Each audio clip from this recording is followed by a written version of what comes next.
Are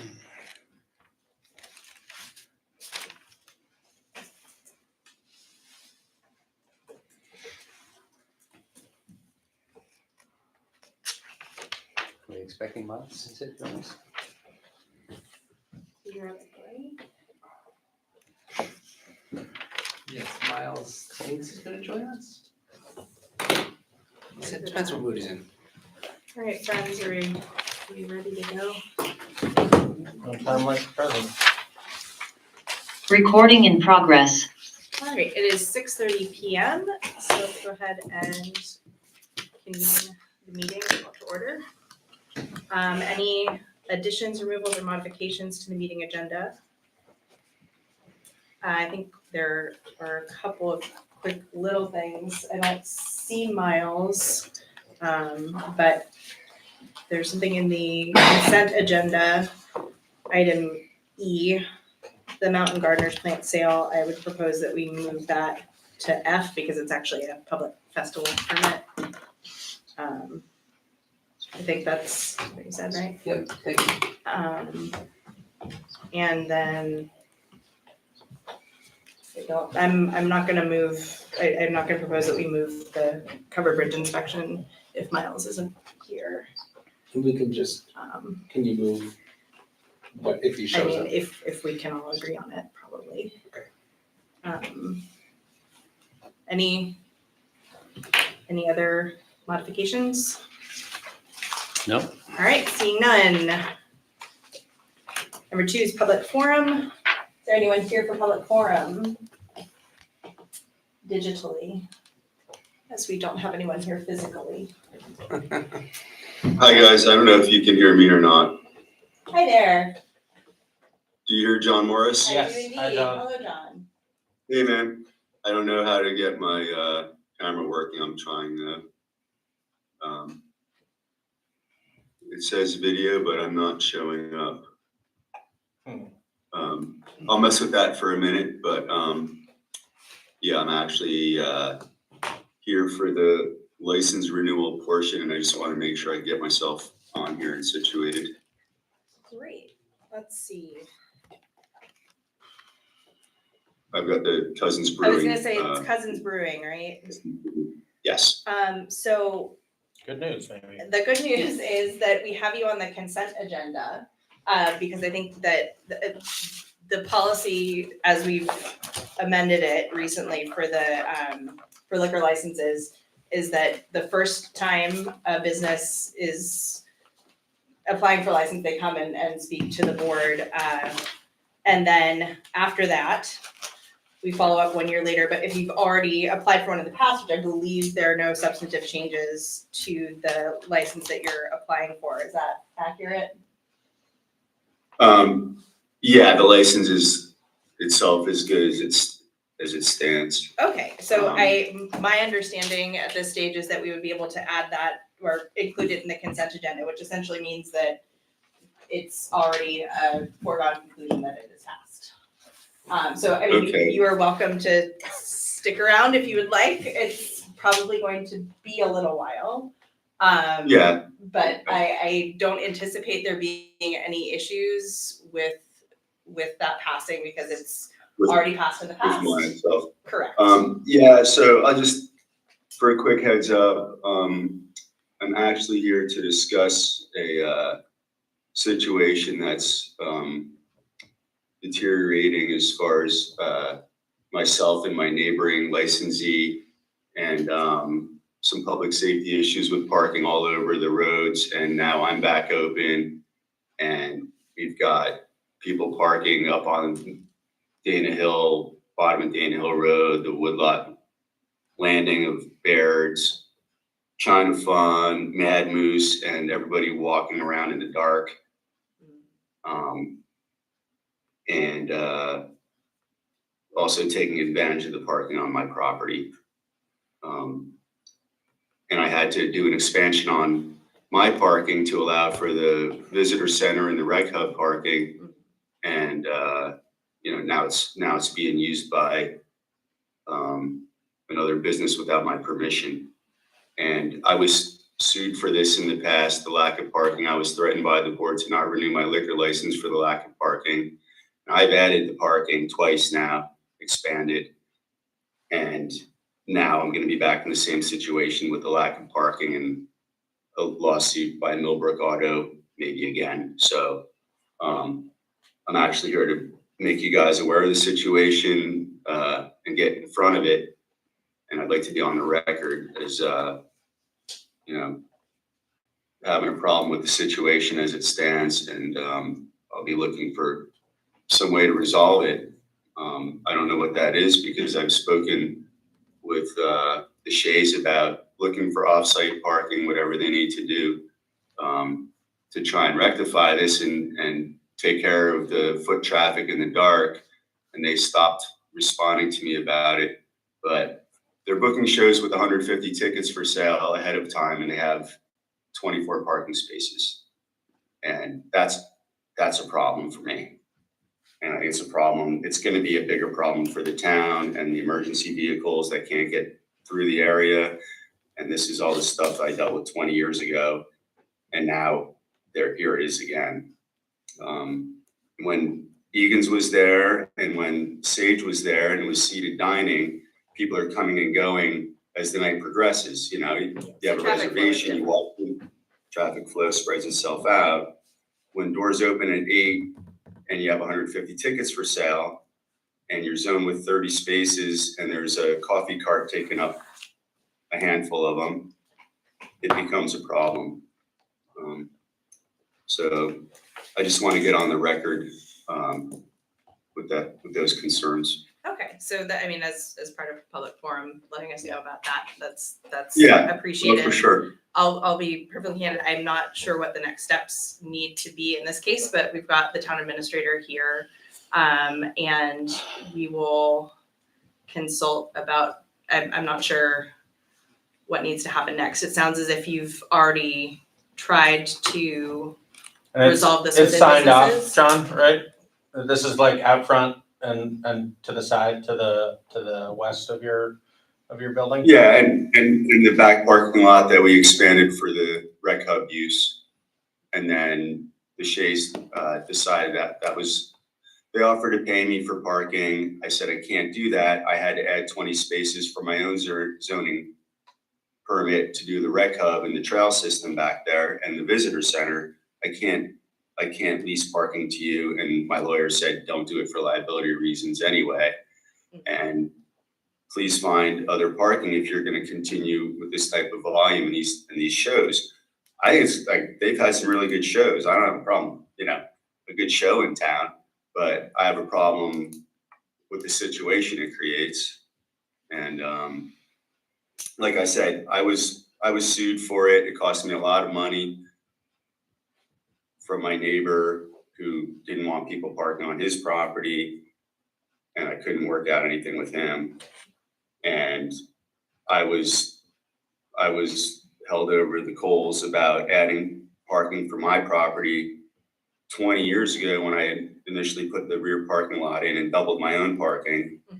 And then I just added more spaces for the rec hub and the visitor center. And now I have a neighbor who thinks that's all available for them to use for their concerts. All right. So I think if nothing else, we should loop in JB, the planning and zoning administrator, because it sounds like it'll be a zoning issue. Yeah, and it's good to know. Yeah. For us about that, parking is an issue. And that, if we're gonna have events in town, we have to figure out, or not we, but that has to be figured out. Well, you can have events too. okay. Yeah, thank you. All right, but heard and it's on the call, I'll record. set you up, dude. Okay. So John, thank you for coming. It's heard and is on the record, and our Yeah. minutes All right, should thank you. reflect that. And John, would you mind if JB and or I reach out to you and we just maybe pull our heads together so we understand it in the best way possible?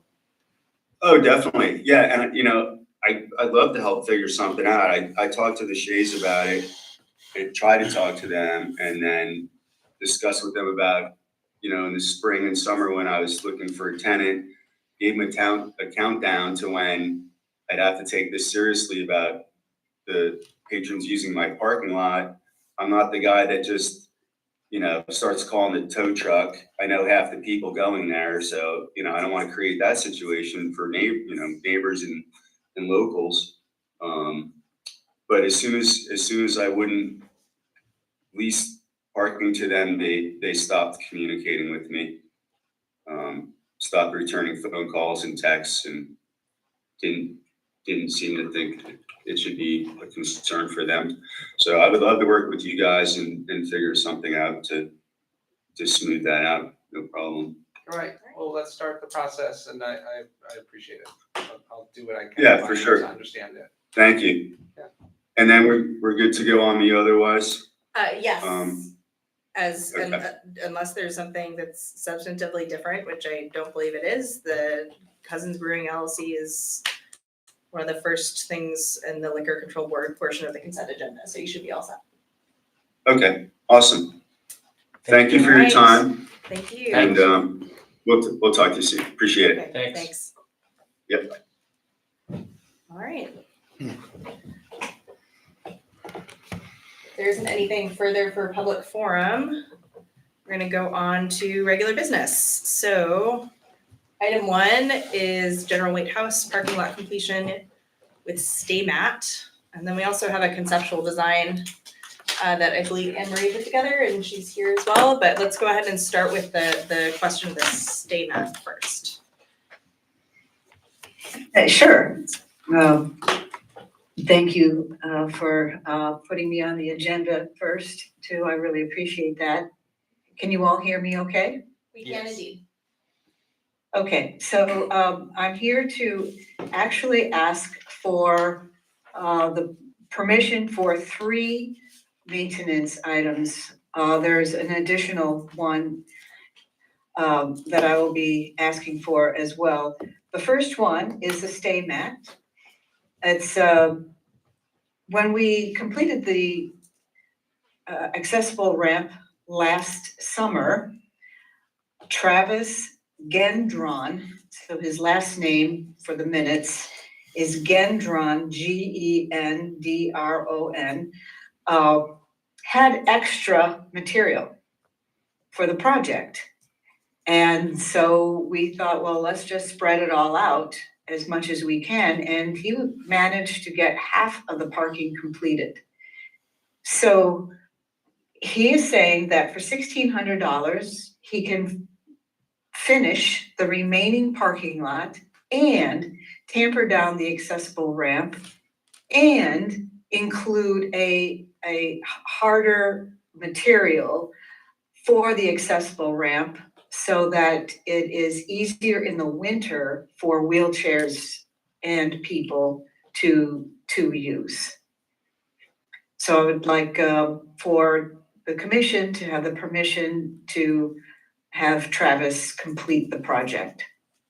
And I'll just share that I talked to Josh Rogers, our road foreman, about this. Long story short, he thinks it's a really good price. Having done my driveway, I agree.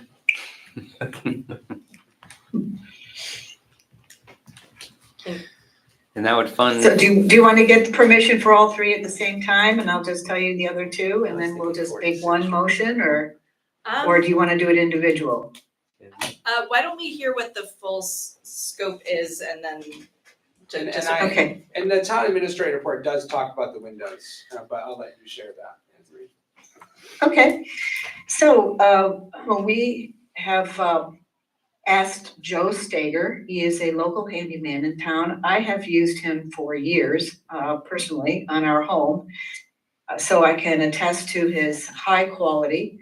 He recently completed the handrail for the basement, so if you all haven't seen it, go check it out. It's gorgeous. The handrail for the basement in the General White House. He also completed the repair of the bottom half of the window in the Friends of the Mad River tenant space. We had closed it off because we thought that the roof was going to be a little higher during that. It ended up not being, but anyway, So he completed that as well. So he went around and found 9 cracked windows. And one is, to use his words, broken out.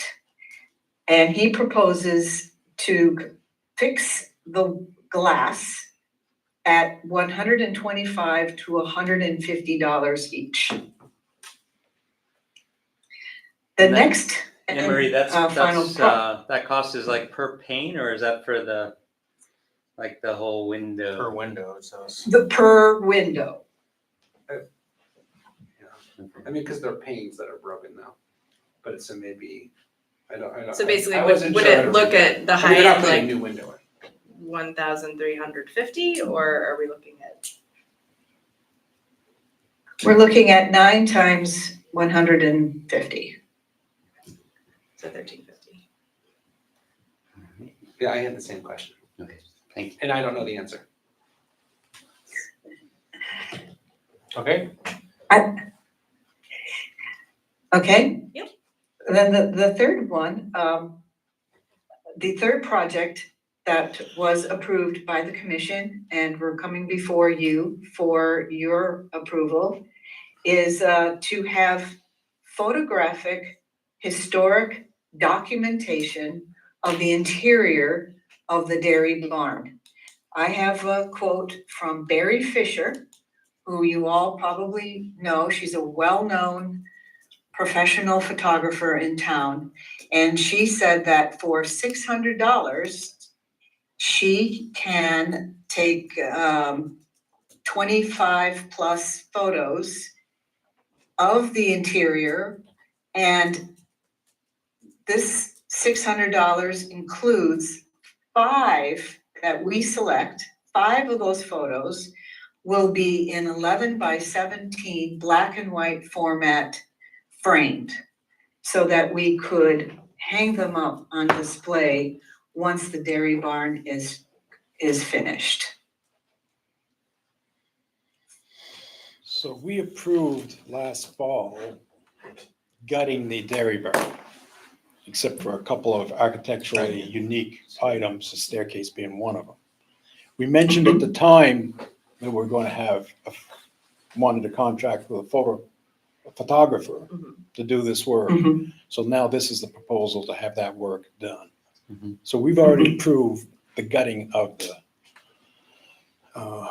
dairy barn. Mhm. And this is just to preserve some of the unique features of the dairy barn that will be gone. Mhm. Mhm. Exactly. Do you need to tell me? So basically, So those are, $3,500 in total across the 3, roughly across the 3 projects. And would that, you propose that get funded out of our reserve account? That or was my next question. Current, Yes. there's like 4,000 in the operation, in the budget for operations, so that would wipe out that. Yeah, we're asking for Mhm. reserve. mhm, That is, okay, yeah, for reserve. mhm. And now we're into the amount of the reserve that's, I don't have the numbers in front of me, but Sandy just did a pretty thorough Excel spreadsheet of the reserve. But I suspect we're now into, the town money's been used with mostly the roof and the painting and the repairs to the exterior of the building, the boiler. And so this is mostly actually fundraised money in the reserve at this point, which I think is okay. But And that's it's what would fund it. 56,000 in there. Yep. Of donated money. 91 total, all right, 91 month. 91 total. I think that number was wrong. That's wrong. It's about 56,000. It's taken a good bit of work to get to that point. It's, I give it you a doesn't matter, hard there's time about reasons this. why, but we are where we are. It's been a moving target. So that may have just answered one of my questions or comments, is that like the first 2, the stay mat and the windows, seem like we should definitely fund. The third one on the photo documentation, if that's kind of for historic purposes, personally, I'd rather see that come from donations rather than from the taxpayers, but it sounds like it is. What's That's left the money in the that's reserve left fund in- is donated Yeah. money. So that works. I mean, it sounds like the kind of project that for future reference would probably be something that the Rural Resource Commission could help with, I think. But for the purposes of right now, that's sort of moot. All right. So do we have an actual numerical amount that would, yeah, how do we want to structure this? As 3 separate motions or a single motion or? I'd say a single motion with maybe a little bit of buffer, because we don't know exactly how much the windows will cost. So You don't have It's Brian's 35, eloquence with. 3550 is the. yeah, so maybe we bump that and a chunk to 3750 or 4,000 or something, Yeah, just fine to with make four. sure. Not to there's- exceed 4. I'm fine with not to exceed 4. Sounds good to me. Okay. Motion? Make a motion, go ahead. You want So move. So moved. I'm not as eloquent as So to be Brian clear- at making the things that are then so moved. So can I? Okay. Move $4,000 to cover these 3 items: the stay mat, the broken windows, and photography, Not to exceed the- 4,000. not to exceed 4,000. Check. Second. All those in favor? Aye. None opposed. Excellent. So I think you're Perfect. all set. No, conceptual design, Oh, we're all set with that first item. Sorry, conceptual design is next. Yes. and I Well, I- passed out some printouts. Yes. Sorry, go ahead, Amber. Well, I had a couple of other things that I wanted to fill the select board in, is that we have 2 other maintenance items that are coming down the pike. We don't have cost estimates for them yet, so I'm not asking for their permission, but I wanted to let you know. The first one is gutter repair. We would like to place a gutter along the whole section in front of the entrance door. And the other one is to repair the plaster ceiling in the dining room. Joe has quite a bit of experience with plaster, and I forwarded to him the Secretary of the Interior's preservation brief on plaster repair. So when he does return mid-April, he's going to check it out and give us a cost estimate for the ceiling to do it properly in the historic manner. All right. And I've been pricing out the gutters, the rain gutters, which is an older design that you used to see on older houses. Right now, it's coming in around $550. And the biggest reason for that, for clarification, is the water drips during the winter and there's a major buildup of ice, which is just dangerous. And just snow that falls off the roof and blocks the door. So more coming Okay, in and April, the- it sounds like. Yes, and then I do have a couple of safety items that we will be completing in the future. The first one is the exit sign above the door to the connector is broken. The exit door on the north side of the building is non-operable, and so Richard, one of our commissioners, he will be on it in the spring, he said. And then we are expecting to have an inspection from the fire marshal in the very near future. And we are aware that we need to create evacuation plans and get them plastic laminated. We need at least 4, and that should not be a big deal for me to be able to sketch out. I just haven't done it yet, but it is on my to-do list. I would sketch them out similar to what you see here with the dairy barn. Got it. I think that they look nicer than computer-aided design personally. But anyway. And then I also upon inspection of the building recently, I noticed that the paint was already starting to yellow around the window that was closed up by the Friends of the Mad River. I don't know why it's yellowing right now, but New wood, just absorb. maybe we can take a look at that once the snow melts and the weather gets better. I think that was new siding that was placed there, and my guess is it's just pine that absorbed the paint and the primer, and needs another coat. That Mhm. tracks So with- it's new wood. That's probably exactly what's going on. All right. So, right, and then if if I can have just 2 more minutes of your time, I just wanted to read down the list of all the wonderful things that we have done in the past 2 years for our our community. We've created a new picnic table. We've installed a new ADA toilet. We restored siding. We did a bunch of landscaping, removing a tree.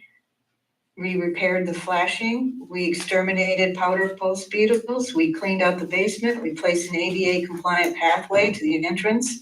We created an ADA compliant accessible parking space. We repaired the wheelchair accessible lift. We rekeyed the doors throughout the building. We provided a hold open device for the fire door at the top of the stairs. We restored the emergency lighting. We repaired the basement handrail. We repaired closed up window inside the Friends of the Mad River office.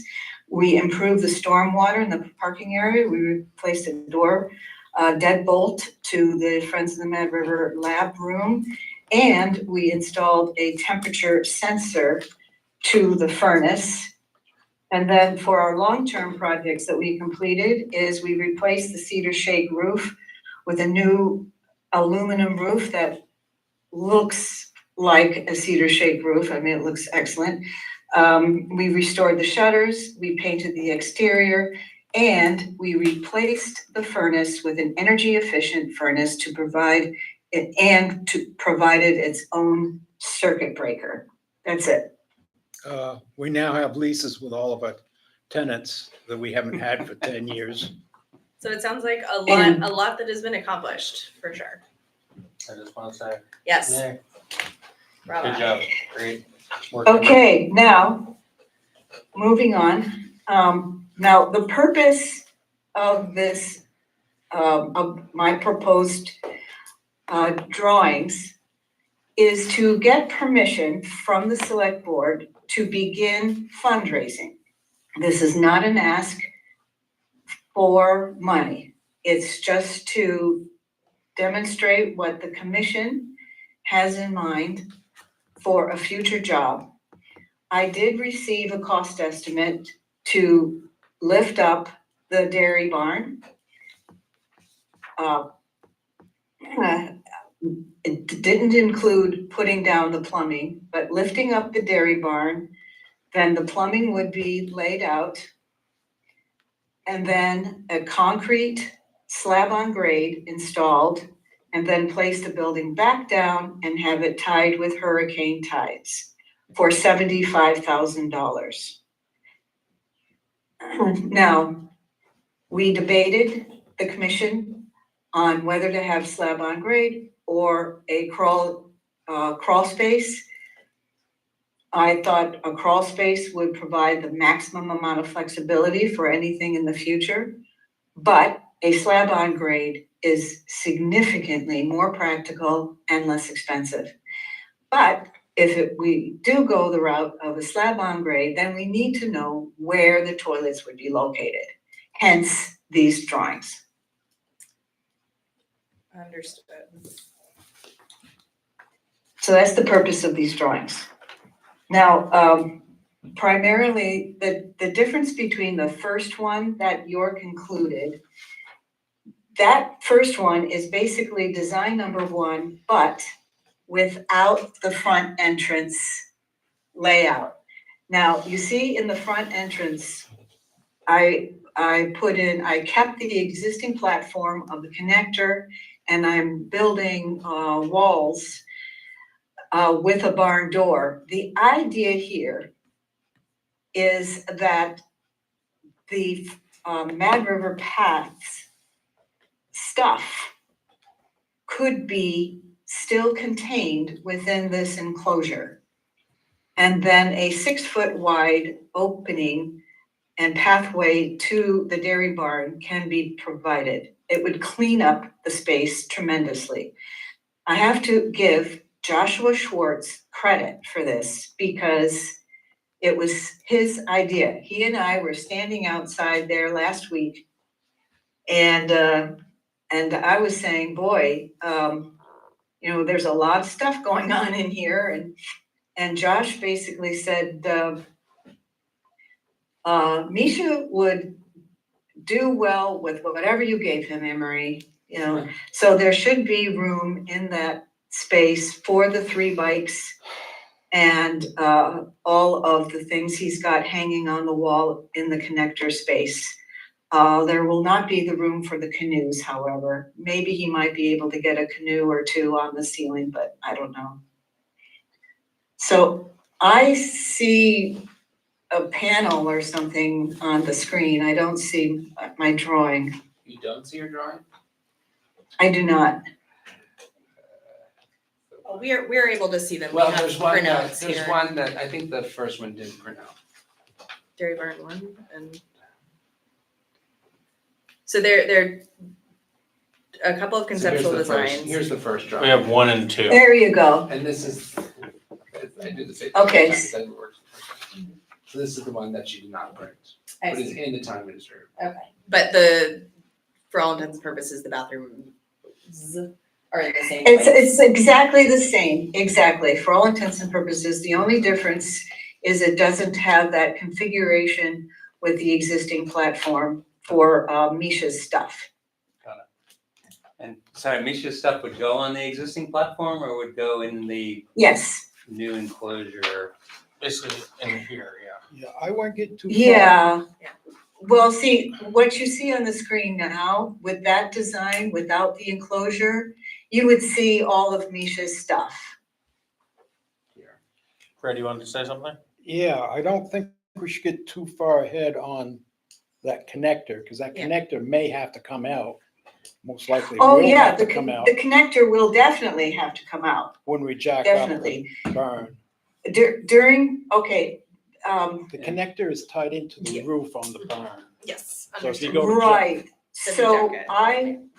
I went there last week and confirmed that the dairy barn is not attached to the ski and skate sales storage shed or the carriage barn, but it is attached to the connector, so definitely the connector would have to come down. The connector is the existing platform as labeled on this That's drawing? right, Okay. Which that's right. I think the commission needs to talk some more. It dawned on me today that we could probably save money on our insurance if that connector wasn't there. Insurance companies, Oh, as I have Okay. learned with my set of buildings, insurance companies don't like houses and barns connected. Interesting. And they've always wanted me to take out one of my sheds. And I never have because I thought it would significantly change Mhm. what my place looks like. And this connector was an afterthought. Maybe we can do something after but it's gotta come down. Mhm. And we ought to look, Yeah. we ought to look into it, see if we can save money on insurance if that wasn't there. So what I'm hearing is that there's sort of a near-term ask for permission to fundraise with this vision being kind of the broad the sketch. longer, And then sort of in future, looking at these actual conceptual designs in more detail. Has the commission, I mean, if these are gonna be publicly accessible buildings, has the commission done any sort of public outreach to kind of get a sense of like what kinds of spaces the community would benefit from, or are we just assuming No, we know we're what just they- saying it's vanilla. It's just vanilla right now. Okay, I guess our main thought is to save the barn. The barn is. That's right. The barn is twisting and settling into the ground all the time. So this, by putting this cement pad down, is to preserve the barn, stabilize it, straighten it. Correct. Straighten it. The only thing I see here that we should maybe really talk about is where we want the bathrooms. Because That's right. that's where we gotta put in the plumbing and everything under When the you- pad right. before they pour the pad. Yeah. So That's exactly right, Fred. if we Would this be insulated space or? eventually. Yes, it is. It's interior space. Eventually. So but it not- really would not be technically a connector from a house to a barn. It would be a connector from one interior space to another interior finished space. I think, But the dairy barn is not insulated now, right? currently. But it would need to be if you're No, gonna have a not bathroom now. in there. At a much Right. future date. Right now, we're just talking about Get the slab done and. Yeah. saving the barn. Got it, but put the plumbing Saving in the this. barn, But trying to exactly. put the future-proof- plumbing layout in Yeah. so that Yeah. in the future. Okay, got it. That's So right. that sort of leaves possibilities for future uses and doesn't Correct. make it more difficult to sort of then retrofit down the line. Can I ask Exactly. if- sorry. Go ahead. Can I ask if there's any benefit to having the select board saying, like, these are pretty similar designs, with slight variations, so you know where the bathroom is, et cetera. This is not to do the construction work, this is to fundraise. Is there a benefit to saying that the select board doesn't have to decide right now where the bathroom is? And that this is part of community engagement, to say, here's some drawings we've come up with, we want you to do this fundraiser, Sure. and these are some drawings we're working on, Absolutely. and community engagement will help inform the future drawings before the construction phase of the project. Absolutely, I agree 100% that this is just to give you an idea conceptually of what we're thinking about. Absolutely, we do not need to make a decision on the location of the toilet rooms. This is just to give you an idea of what could possibly be in the future and to get permission to start fundraising, but also to start with the public engagement, which is something we're going to absolutely have to do.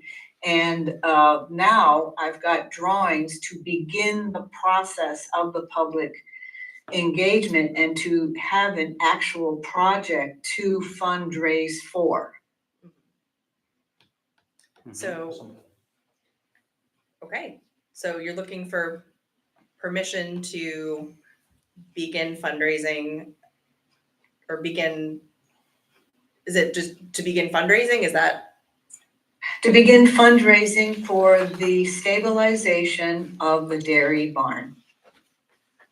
Save the barn. And the commission will come up with, which design is preferred, once you fundraise and are going to start work, right? Or And will get you, will public you use input. the plans in the fundraising? Yeah, I feel like a really critical Exactly. component here is the community engagement piece of this.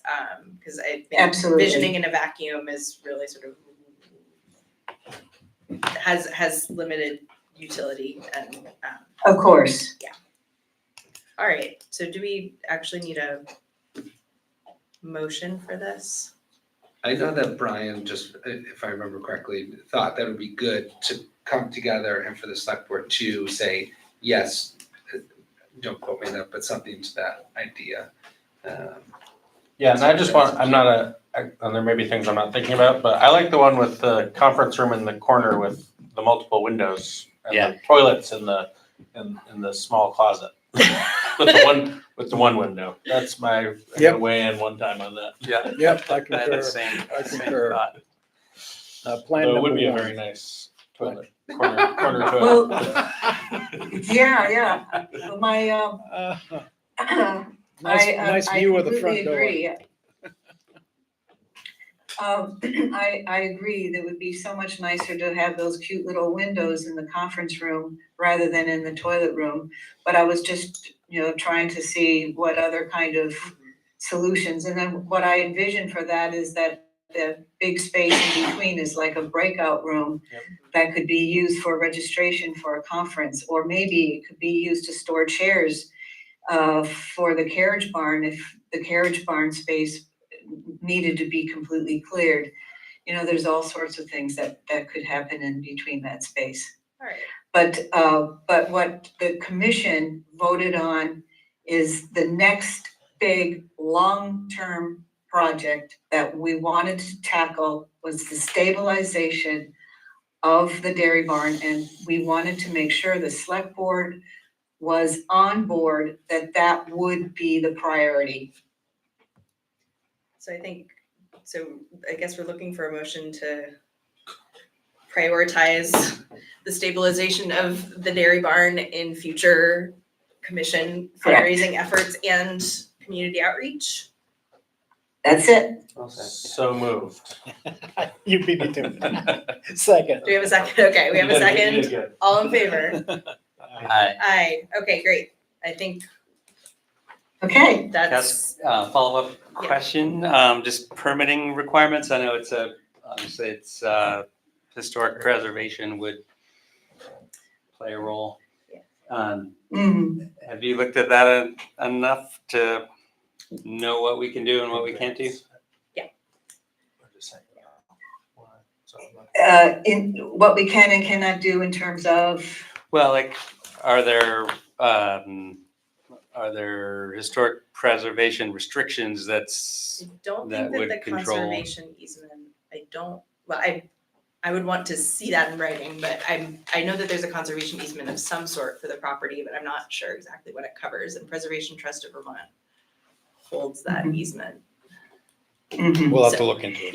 yeah, I would just, So, it's not an answer we need now, but it might be good to have a Yes. response when you're going out for funding. Yes, that's, that's a very good point. Yep, and the legal T's crossed and I's dotted, Yeah. for sure. and then also I Mhm. think I'm not alone in hoping that grant opportunities will also be sought for how they work with this, and I think that there are a couple of Mhm. options for that, including Rural Resource Commission, but also Preservation Trust of Vermont, if you guys are working with a community-based nonprofit. Mhm. So, all right. Looking at the time, I think I'd like to move forward if there are no objections. Okay. Thank you very much. Thanks very much, Anne Marie, Thank for all you. the hard work. This is a lot of time, effort, and thought, and it's recognized and appreciated. And I love your drawings. Yes. Oh, thank you. Oh, okay, thank you, everyone. Thanks, Anne Marie. Thanks, Anne Take Marie. care. Bye-bye, take care. Okay. So item 3, warning for the special town meeting. Which I believe the language is in the packet. Yeah, it's up on the screen also. Okay. And does that incorporate the Yep. additional language that David? Is that, if it's, I don't know, if it's on think it page It's 18. Yeah, let me know if that, Dave, gave me a recommendation for a statute to be included, which I hope I included I think right. that's perfect. I just had a question on the language, as to whether would it benefit us to include the actual dates, like we say for a period of 5 years from, X date. July 1st, 2026 to whatever the end date would be?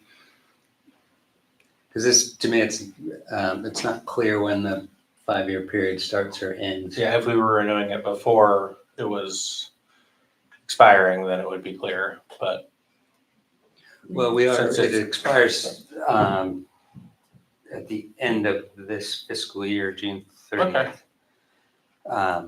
But that may be part of the confusion of like why they never came to us and why we don't remember is because the date's not really. Why fiscal year and not town meeting day? I think it's always been done town meeting day. I'm pretty sure. we've always renewed it on town meeting day, but the tax exemption runs with the fiscal year. Oh. Yeah, tax it's voted exemption. to renew it, but you're right, the exemption kind of lines up with our fiscal year. Okay. At least that's the way they had it on the property, the listers Okay. sheet, so I'm assuming that's correct. Okay. I don't think it's necessary to include the dates, but I don't think it maybe is for confusion, either, but it might be. for reduction of confusion. I guess I lean towards just getting, unless we can get it edited and printed tonight for all of us to sign it, we need to put the warning up Yeah, Pretty pronto. it has to be passed. this before our meeting. next meeting, so I'm happy to edit it and then print it and bring it up, so for us to sign it. So for Article 1, Article 2, and sorry, Miles, if Alright, you then tried to I'm join a cool with while that. ago, I missed I apologize. Under Article 1 and Article 2, we would add the dates. So the voters renew for a period of 5 years for fiscal, which would say what, fiscal year 27 to 32? or do you want July 1st? I would just say July 1st, 2026 to whatever that would be, June 30th. 2031. Yeah, as long as we can get it signed tonight, I'm fine with that. I agree. If we Yeah, if couldn't, then I we- would oppose any. If we can, I agree. I agree. All right, so I think, assuming that we are able to get those edits made, can we have a motion to pass the warning as amended with, What year? July Yeah, 1st. 31. 2026. June 30, June 2031. 30th, 2031. So I'm sure it's right. So that would be at 5 years, July 1st, 2026 to June 30th, 2031 pursuant, and I would just write the same thing for both. Yeah. Yes. Yeah, and I'll just print it and we'll go down and get it. So I'd make a motion to approve the warning for a special town meeting on Monday, May 11th, as amended. Second. all in favor? Aye. Unanimous? Excellent. So I know that we do need York to print that out and also that we're on to item 4, but I'm gonna propose that since we do have Miles here, that we move item 8, the village covered bridge inspection, up before the animal control ordinance, if there are no objections. No objections. All right, excellent. Hello, Miles. Howdy, folks. Thanks for there. joining. Yeah, sure. Absolutely. So we What can I tell received your report. Yep. Yep. Do you want to just give us for the record, a quick, Synopsis. quick synopsis? I mean, we've Yeah, got the so, report in the packet, but So York, a while ago, this took me a while to get to, had asked me to come and take a look at the bridge because some decking had been pulling up. And so I came down just on my own recognizance and, could see that the decking was coming up because the lags were rotting out and deck boards with spring in them were just pulling right out of the joists. And so I did a little bit of drilling, spent, 45 minutes or an hour while the bridge was open, just to do some cursory inspection, but realized that to really do, a proper job, I wanted to look at every joist. And so put together a proposal for York and obviously drilled into every joist a few times for our report that we submitted. And, we found a fair amount of rot, obviously, out of the 46 joists, only 11 are good. And that rot varies from a few inches deep to as deep as we could reach, which isn't all the way through the joist, but is quite close. Wood that can breathe, that can express moisture, is generally, looks to be in good shape, is in good shape. And so the exterior of large joists, timbers like that will often look good and are good, but then the inside can be very rot. And so you just can't tell from a visual inspection. And then the tops are rotten because with the decking sitting on top of them, it doesn't allow for any moisture to escape. And where the decking is gapped, there's generally, dirt and debris brought in by the cars that's just sitting there packed in those gaps. So our drilling, we were more, we're not trying to say if there's just a tiny bit of rot that a joist should be, thrown away. When we said something's rotten, it has at least a few inches of rot, but our report wasn't it wasn't made to include how many inches of rot in each location.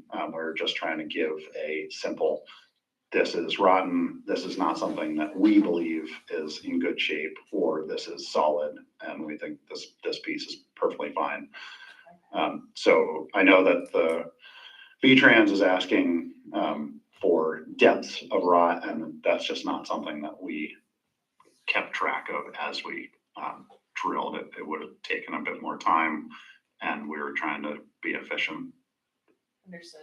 So it's sort of like a binary designation. It's viable versus non-viable, and degree of Exactly. non-viability is not sort of factored in. So the diagram that we're looking at here, the brown joists are good, and the yellow are not. Is that accurate? Yes. Okay. Yes. What's the dimensional size of those? 12. joists. Those are 12 inches square and about 18 feet long. And 12. And one of my multiple conversations with Miles this past week, which has been a pleasure, Miles. Those are about, if you replace them, about 800 pounds a piece. Well, that's if we use white oak, which I was trying to find. That's Good point. I was trying to find dry white oak, and we just can't find it. I mean, everything is possible, but the amount of money it would cost is just absolutely ridiculous. And so those are softwood joists. I think there's some Doug fir, there's some hemlock in there, and so I'm recommending that we use spruce. It's a strong wood, and if properly flashed and protected from the moisture, I think that it won't have the problems that it does now. The additional weight of white oak, although it's a decently amount more rot resistant, it's an additional 15,000 pounds past what's on there now, which is not what the bridge needs. Hey, Miles, what's underneath those? Presumably some kind of sill or something, but Yeah, so those span the entire width of the bridge, and they sit on the bottom chords of the trusses of the bridge. And where we could reach the trusses, we did drill into them and did not find any rot, but that was not an exhaustive inspection. It was just where we could reach them, which is not particularly easy to get to in every spot. yeah. And the picture, I will say, if you, I think I included the link. If not, you can ask me for it. The link to the last V-Trans inspection has a lot of pictures. That's one I took this morning. Mhm. But yeah, I mean, I guess, Miles, thanks. The question is, what do we do moving forward? As I think you all may know, Josh Rogers painted new signs that basically say cars only, because that was Charlie Goodman's recommendation. There's been a lot of communication with the community and myself. Essentially just saying, let's just keep it to 3 tons. Pretty simple, which is what it's posted for anyway. That still creates a lot of confusion. Miles, in the report, if you read it, saw that he recommends we close the bridge. Miles and I have had multiple conversations about, with engineer, et cetera. We're collaborating with V-Trans as well.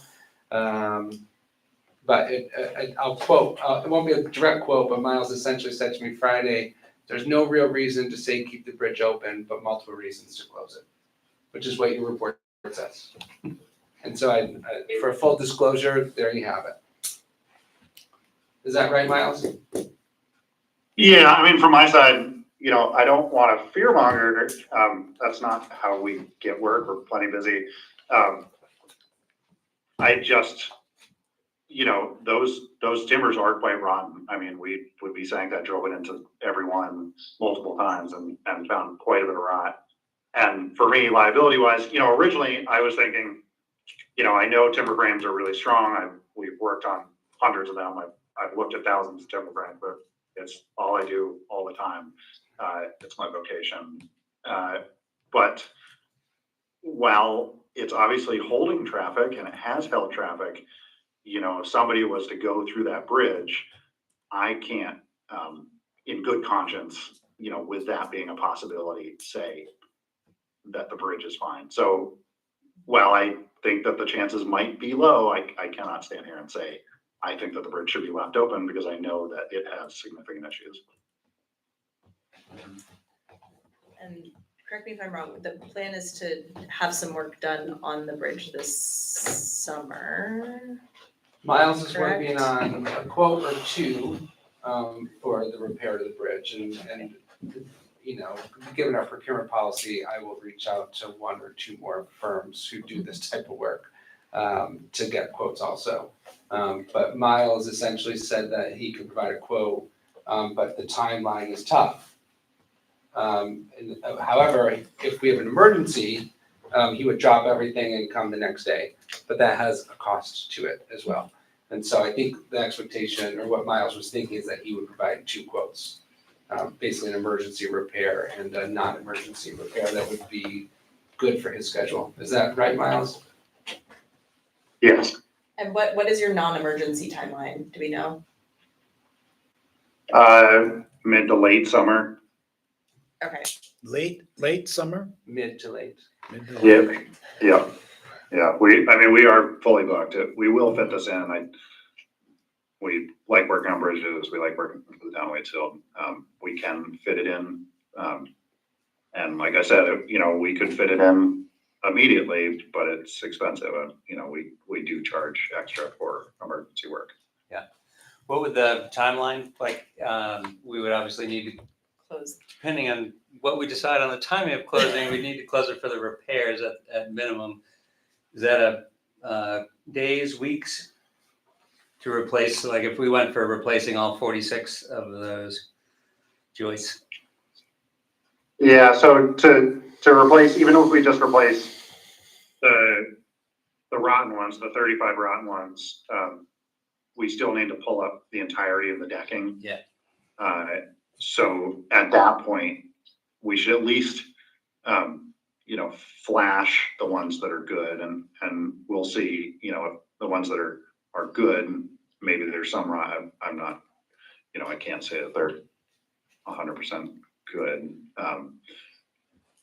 Anyways, that material is not intensely expensive, or that, those joists won't be terrible. It's the labor to do it, working, pulling all those, it's 1,500 lags or something, and working over open water. We gotta be tied in the whole time. We obviously can't put heavy equipment over there. I think our timeline would probably be 3 to 3.5 weeks of closure. We would shoot for doing it faster, but there's a fair amount to do. I can find that situation. With someone Yeah. talking? Might be. I'm not sure.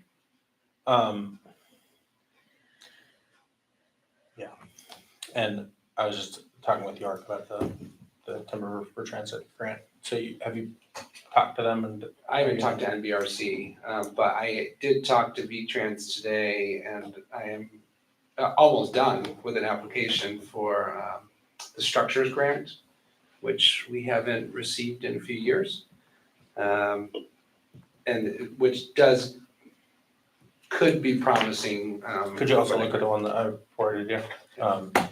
It is specifically for wood, like wood. Yeah. Applications.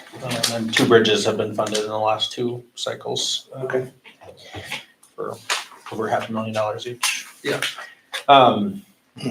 So I guess I think we should move as quickly as possible to get this done, and we can discuss other closure things separately, but as getting this fixed is top priority, I think. Yep. Trying to look at, I don't know what we have in reserve. All right. So we don't need any action right now. It's wait for Miles to produce the 2 quotes, kind of standard and emergency. And Miles did offer to do another more thorough inspection for $4,000, which would be with resistance drilling that give you the numbers for a thorough map out. I'm skeptical if we value need to added. spend $4,000 for that. Yeah. What Miles has already given us, who I think probably knows the feel of wood as well as a resistance drill. I agree. But that is something he offered. Got it. One thing that it would be great if you could include in your quotes, Miles, would be a inspection of the trusses. Like once you get everything pulled up and you have access to the trusses, we might as well look at them while we have it all pulled apart.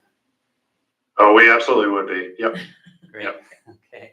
Yeah, we don't let that sort of opportunity go by, for sure. Do you think, Miles, that the last time Charlie Goodman, the road commissioner, I talked today, and we think that those joists may have been there since 1973, maybe? Does that seem possible? Yes.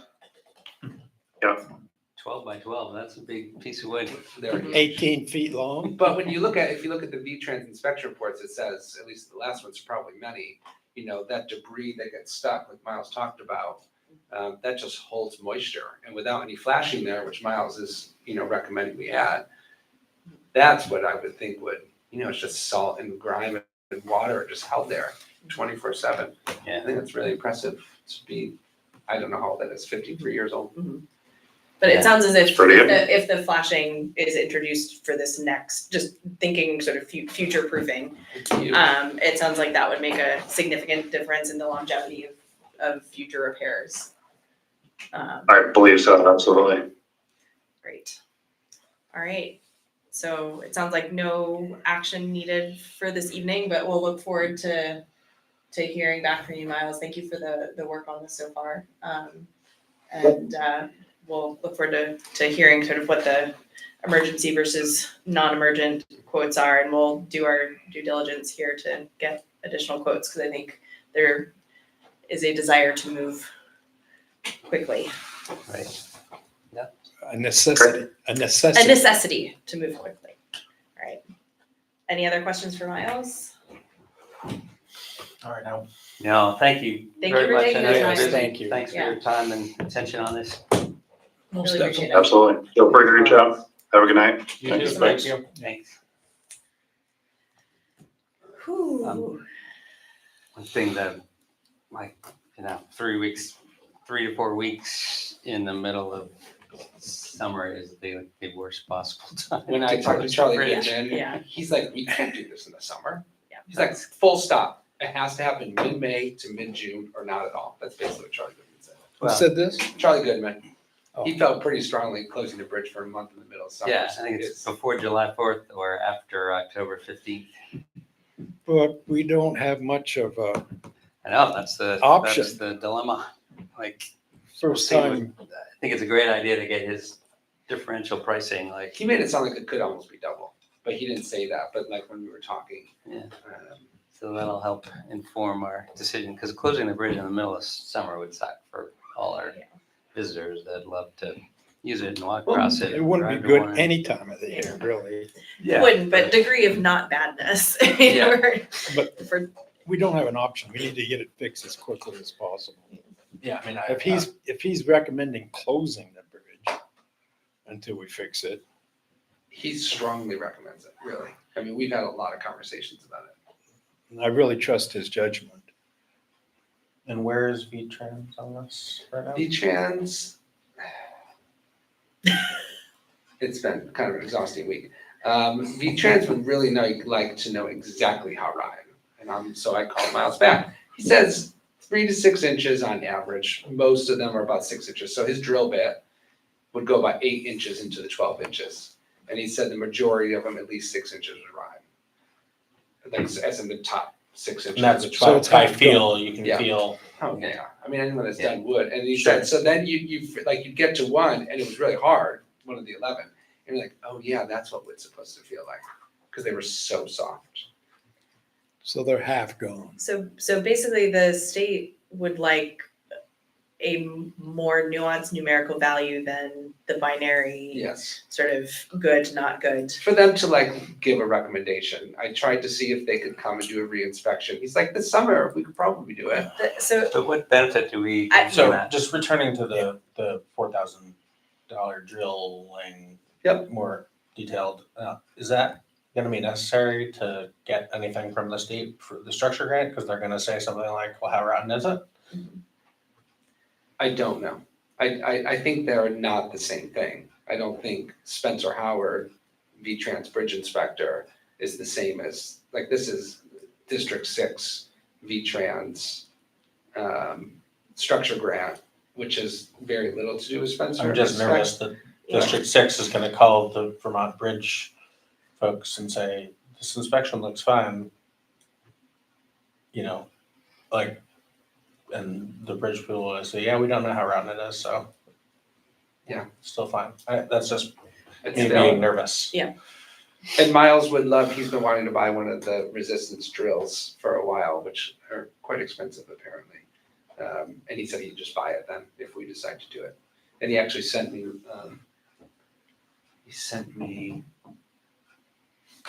something when we started this meeting, which is for that quote for that work. And have we, I know for our procurement policy, we need to get quotes from other folks. Has there already been No, I've any done not, kind no, of, okay. I didn't feel comfortable even trying to do that yet. Is there an emergency exception, exemption from in our I think there- bid policy? Is, I think, but For I honestly emergencies? can't remember off the top of my head. I'm just wondering if there's an out kind of in there. Yeah. I mean, if we don't use grant funding, probably. If we use grant funding, it sounds like someone turned that on, but I didn't turn it on, so I don't know. Sorry. I mean, so I started applying for the structures grant today. I'll probably finish the next couple days. Yeah. I do think there's a chance we get it. If we got a grant, I could almost say for sure we'd have to get quotes. But maybe this is behind, I'll add, I talked about the structures grant today a lot with V-Trans, and they recommend you apply for one big one and one little project. So as in this bridge and then a $70,000 culvert, just because of the way it works. They said, I mean, theoretically, we could apply for the Meadow Road Bridge and the Village Bridge, covered bridge at the same time. And if we haven't gotten it for a few years, there's a good chance we get at least one of them. The problem is with timing, I don't know about the structures grant, if we're just gonna do it. I guess I would need to get some clarity on what the timing is. Like this is more of an emergency than maybe what the structures grant could cover, or then BRC grant that Dave would likely look into. Feels Yeah. like, We have enough money Applications for reserved. that close on April 17th. They need a application. I think we're pretty good candidates reading through those. I can send them around. And I don't know what the timing, but I'm sure they would tell you. I mean, yeah, again, my concern, I have a slight concern with MVRC. If it's very time consuming, since we were just awarded an MVRC grant for wastewater, I would probably ask and just, if that would be detrimental to this grant application, since our $1 million MVRC catalyst grant for $1 million, that was for the whole New England area, including upstate New York, was huge. And so. Yeah, it's worth asking. These are separate pots of money though. Sure.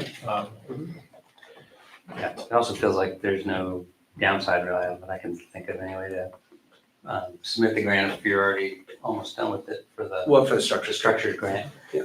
We can always pull it or withdraw it or something. If the timing doesn't work out, we want to save our powder for the Meadow Road Bridge or something. But it feels like if you're almost done already. Yeah, I'll let's submit get it that. in, get the quotes from Miles, see where we land. The other thing I'm not certain of is, I'm looking at the covered bridge reserve. Well, we have another bridge and culvert reserve. Okay.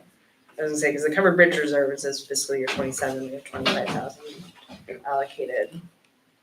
But I I, also don't know what, I mean, we're still in fiscal year 26. Yep. And if we're trying to do this, Yeah, I think the ASAP, covered bridge then- reserves are kind of more for repair and maintenance, like how, you know, when trucks run into it and stuff like that, and I think it's never been funded to the extent required for significant. I mean, our bridge, well, Chuck just looking at it right now, our bridge and Okay. culvert is in 300,000 range, maybe, at least as of 2027.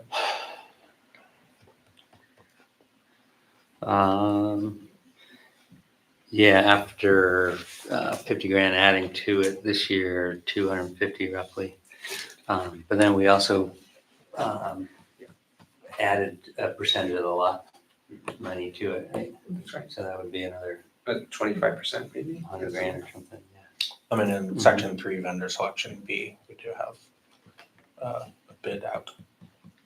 We do have a, what? Extraordinary, select board may waive the bid process and authorize a purchase from a sole source vendor in extraordinary circumstances and if deemed it to be in the best interest of the town. And they can do this. I mean, my concern would be if he can get to it soon, I think that would stick. If it was gonna be months later, Sure. I Yeah. think he'd, Sure. I think that'd be I'm tough just to argue saying, for. you know, if it is soon, if there's a possibility of soon, that's I, possible. do you think it's all right for me to share that with Miles? Because that's actually relevant in my opinion. Like well, I don't know what we consider soon versus not soon. But we know a procurement policy takes time. I mean, this would be a pretty, specialized. So I suspect it would Yeah, I'll take read time the to rest issue of the it. RFP. Yeah. So it's our policy. Sole source purchases should be reviewed to determine that the price offered is fair and reasonable and that there's only one manufacturer or supplier of the goods or services to be purchased. Approval should take into account general availability of the goods or services, quality and cost of the goods and services, and the ability, capacity, and skill of the vendor demonstrated under prior contracts with the municipality or elsewhere. So the one thing I'm not sure about is if there's only one supplier of the services. I mean, there's, multiple folks who work on timber frames, but this is specialized, the over water business. Yeah, if it's, you reach out to them quickly and if they say we're not available until That's right. fall, then there only is one. That's right. There's a couple, there's Mad River Post and Beam is Ramsey Orr. They're local. I don't know if they specifically work on bridges, but they do timber framing. Mad River Post and Beam. Yeah, they've been around for a while. They built Lawson's, a big structure. They do Oh, wow. significant work. And Kai Koich similarly, he's the guy I mentioned at a couple meetings ago. That would be two local folks you could get a What was that quote name? from. Kai Koich, Koitzch or something Okay. like that. Tough one. Yeah, Oh, there's a that's Z in there. Okay. But two local folks that I think we'd probably get a reasonable turnaround on the quote. Agreed. And they also, if they're local, they have a vested interest in our bridge being functional. So Yeah, that I will brought him up when create Miles wasn't responding and I said, That's if we right. need an inspection, Kai would That's do right. it. He'd be totally capable of doing That's right. Okay. the repair. Yeah, we should reach out. I'll reach out to them this week.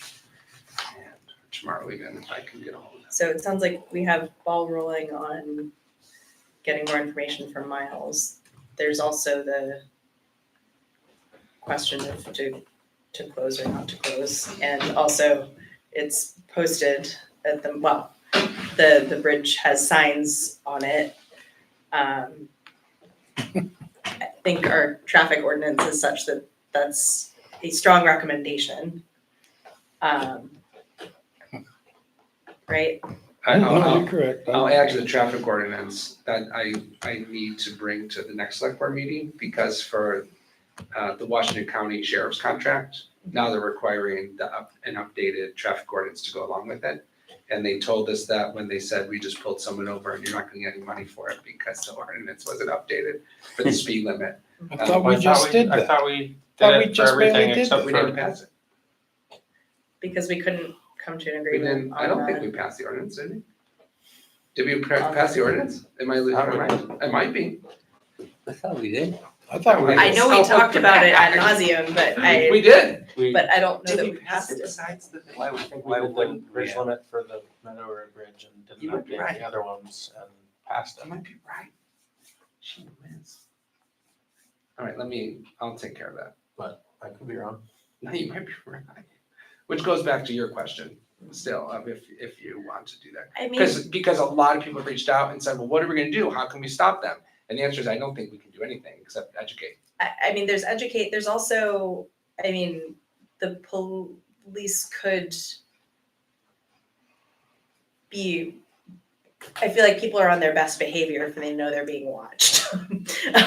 So even if it's not enforceable, I don't know if some of the work that they do can be, Honestly, I think there's public shaming. Yeah.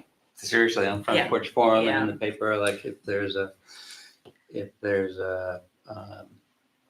people are abusing it and there's risks that they're gonna do permanent damage to the bridge or and that we're stuff. gonna I think really have to. people close it. would Mhm. not wanna be like The picture person of their truck crossing the bridge in the paper, That's a for good example. point. with the front axle just And hanging. what's our next step on records policy? I think we can put up. It's, I'd say almost ready. I mean, I could probably have it before you hit the next meeting. We could order another one of those. Let's put up the first one and see how it works on Put up the first, I'm sorry. camera. Oh, yeah, okay. Yeah, I kind of, like I said, I mean, we probably could put it up. I think we should pass the ordinance first.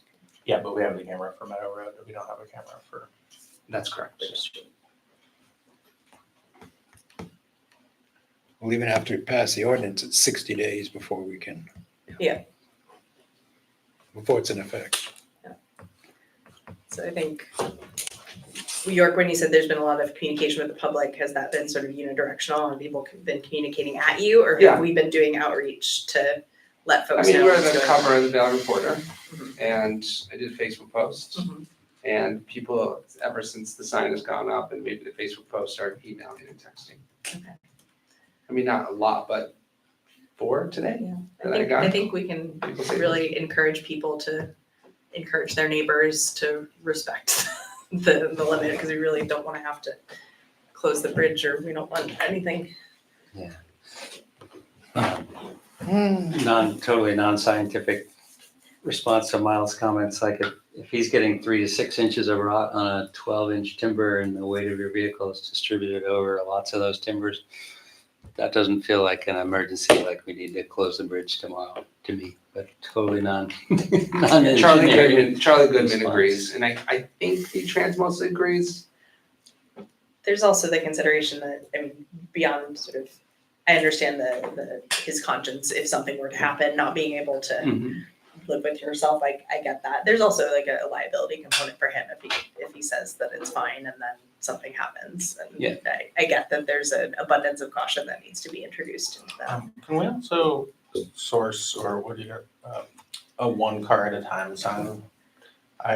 Oh, yeah, that's a Yeah. good I idea. got I know. tailgated by a New Jersey car and I was like, we're both on the bridge at the same time. I don't really like that and appreciate it. And I almost stopped and pulled him off, but I had to get it. So I asked Charlie Goodman that question, and he's like, I mean, I asked multiple questions. He said, it's already 1 car at a time. Doesn't I'm like, say that. Does though. it say And that I'm like, anywhere? yeah, but it's, but people you're right, follow it's- me it's- all the time. It doesn't say that, and a lot of other, I'm not defending, but in some other places, it is 2 cars at a time, or for efficiency, because there's a lot more cars, like in Connecticut, their covered bridges are often 2 cars at a time. But right now, we don't want 2 cars on the bridge at one Yeah. time.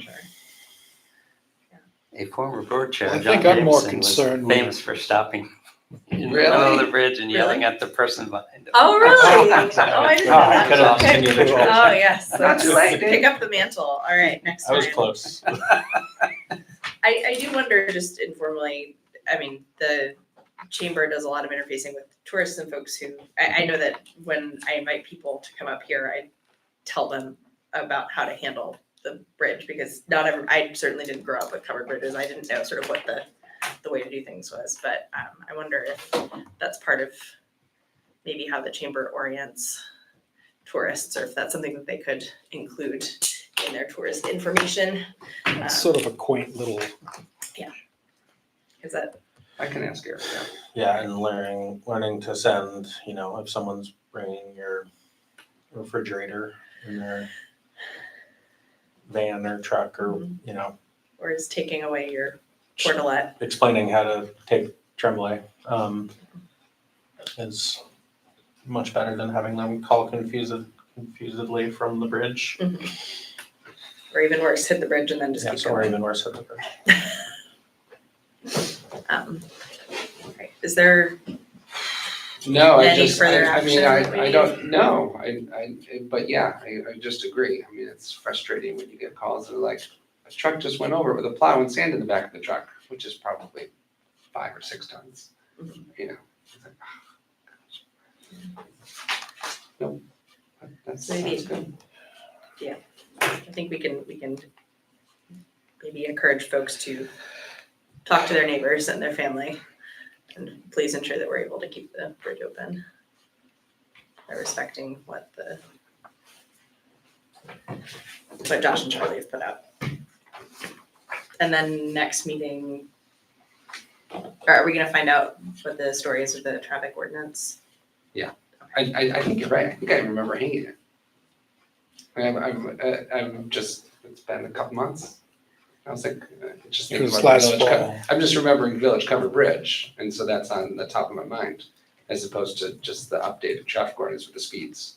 Yeah. And so I'll make sure I went through the process, and then that will be ready for, you know, signing the sheriff, Washington Sheriff And contract. then the other sort of policy that we were considering was the records policy, public And records. I should be able to have that ready. I probably could have had it ready today, but there was too much. There's a lot. Speaking of which, shall we move on? Anything else before we go to the animal control ordinance? Nope. All right, so item 4, animal control ordinance. I believe there have been some clarifications that in the language around what control of dog, physical control rather than just Verbal. leaving it ambiguous.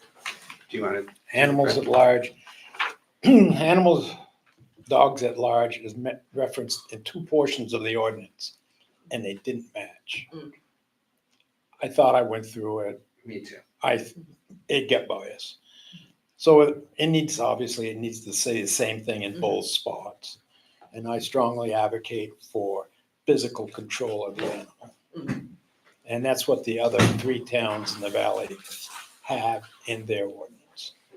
And so that's what the change is. And that's In what the the 2 change spots, it just makes it clear that it can't be under voice control. And then in the second section under the specific dog ordinance part, it offered that as an option, voice control. Yeah. And so now those 2 matches Yeah, I missed that, physical control. physical control. All And right, and if you guys pass it, it's in here for your signature. so the draft in the packet that we would be signing has those edits made. Yep. All right, so I think we are looking, unless there are any objections, for a motion to adopt the amended ordinance regulated domestic animals. I have a question. Okay. I assume physical control is contemplated to mean a leash. Yes. We might want to define that, since I think that's been a debate in other jurisdictions, whether an electric collar is physical control. I'm not arguing I see. that I- it yeah, is, yeah, but no, it has sure. been fought over.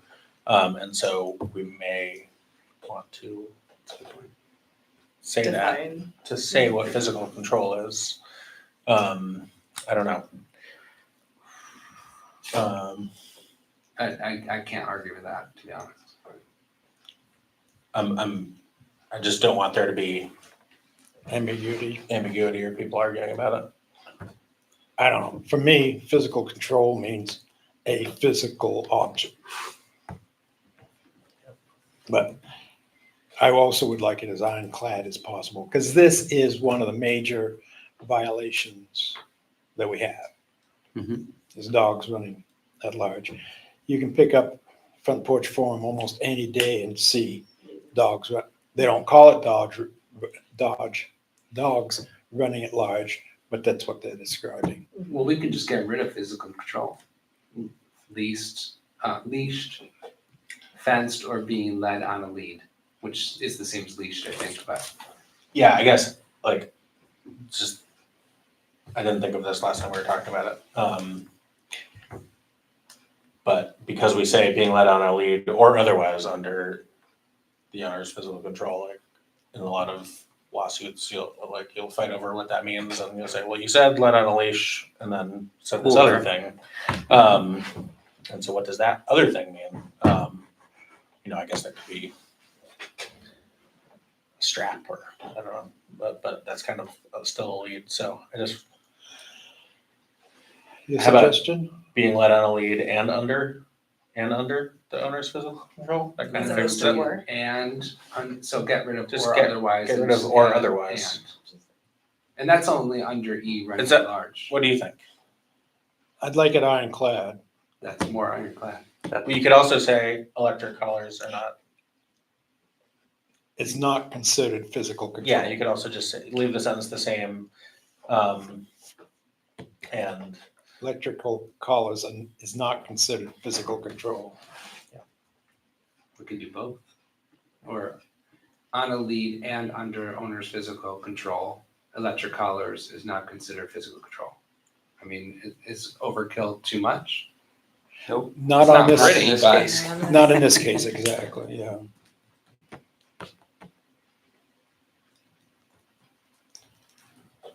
That was only under running at large. I think up above that wasn't the same wording. Under. So there's definition, there's, yeah, and that shows up under definitions and wherever they are. 6E, section 6E.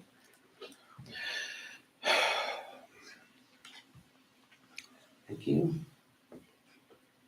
Yeah, so just Yeah, make that's the where I exact same added, change. that's where I just added electric collars is not considered physical control. And I added and under the owner's physical control. That's the only spot though, right? Up above. it No, we doesn't- should do the same thing I under would the keep, I actually definitions. would keep, Or, I would keep being led on a lead or otherwise under the owner's physical control, like I'm reading it. It could be in a kennel, that's under, that's physical, Mhm. that's. Yeah. That's otherwise under the owner's physical, I'm fine with keeping being led on a lead or otherwise under the owner's physical control, because that includes kennels, that includes other enclosures. But then specifically, just the problem is electric Electronic collars collars. are not included. Does that make sense? Yeah, I think that's fine, because you're right, some people bring their dog to the vet in a. Yeah, crate I or just don't want something. them to be, I don't think it would be a problem, but. But we should be consistent, right, between the definition up in section 3J, I think it was. Does that make sense, York? yes, So 3I. leave the otherwise, and Yeah, then I agree. just add a sentence. yeah, I'm just putting an asterisk so it's very clear. And then I want to know where Chalk is looking right now, so that we're all on the same page. It's towards the top, right? Yeah, Yeah, I'm reading the Weathersfield, Vermont, ordinance right now. Physical control means confinement within a cage pen, building, vehicle, or securely fenced area from which the animal cannot escape or on a secure run, or the existence of a physical connection between an owner and an animal such that the owner can control the animal's movements and behavior. And then it defines what a leash is. I think that's a little overkill. I'm fine with that. I'm fine with our approach. There's a whole paragraph on what a leash is. So I guess the question is, do we want to wait a minute while this gets updated and then I think I got sign it. it? Or Did you do have we another want to spot? punt to? yeah, Next time. 3J. I'd is rather wait and get this thing up in banged out, definitions. mailed. Definition of Okay. aggressive behavior. Today or? No, running Yeah, at okay, large. just making sorry, sure that I 3I, understand. running Because at When you large. say wait, I don't know if you meant wait until next time or wait No, I this think- evening I think we Wait should and for just him. take get the it same sorted. approach as Yeah. with the Yep. meeting wording. Number 3 there Yeah, has the, exactly, has the same language. because we're entering that time of year. Asterisks. Yeah, Yeah. I would like We to are. make this very clear. Asterisks. And I've already seen an uptick on dog bite reports from the medical facilities. But you are still getting reports. I've seen an uptick. Yeah, we've had So I know that you some- expressed some concern that because of concern with HIPAA violations, that people haven't been reporting it, and that's maybe why you've seen the decrease, but. I have talked with my contact at BDH, and they were totally unaware of the HEPA conflict with their report. So they're gonna get it out through their channels to all the medical facilities, that if a dog bite comes in, they are required to report it to the town health officer. HEPA laws Yeah, don't there- apply that in was- this instance. Yeah, there's some exemptions, and I think Yeah. that's one of them. Yeah. All right, that's being printed. Sorry I didn't catch that last time. No, that was. All right, so I think in that case, we're looking for a motion to adopt the updated ordinance as amended. So moved. Yeah. Second. All in favor? Aye. It's unanimous, hooray, it passes, okay. So we'll be able to sign that this evening? Excellent. Go, whenever we take a break, I'll run down and grab it. Great, okay, moving on Thank you, York. to Yeah, that's good. item 5, yes, thank you, York. We have a wastewater project update. Yeah, I just wanted to give a few updates. Design and engineering, we'll be at 90% design by the end of the month. And that is what will then mean it goes out to V-Trans, DEC, Historic Preservation, et cetera, to really begin the final permitting. This week, there's surveying that started this morning. They'll be out for the next few days. Topographic surveying and also some underground utility location from D&K, DuPois and King, who's our engineer. I just would touch on funding, pretty strong.